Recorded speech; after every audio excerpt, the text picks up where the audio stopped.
సజ్జలు బలాన్ని ఇస్తుంది.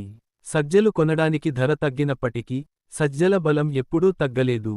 తన మనవడిని వీరుడు, ధైర్యవంతుడు మరియు బలమైన అబ్బాయిగా చూపించడానికి అమ్మమ్మలు సజ్జల సంకటి ఇచ్చేవారు.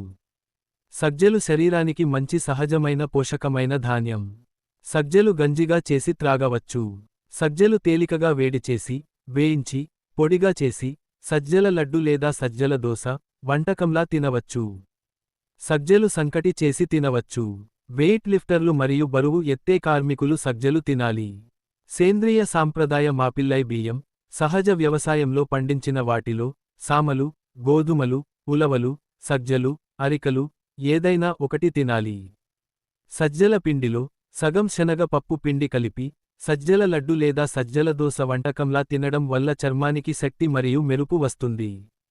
పాలిచ్చే తల్లులు, అథ్లెట్లు మరియు ఎక్కువ శారీరక శ్రమ చేసే వారు ప్రతిరోజూ సజ్జలు తినాలి. శరీర ఆరోగ్యానికి సంబంధించిన ఇటువంటి విలువైన సమాచారం మీకే కాకుండా ఇతరులతో కూడా పంచుకోండి.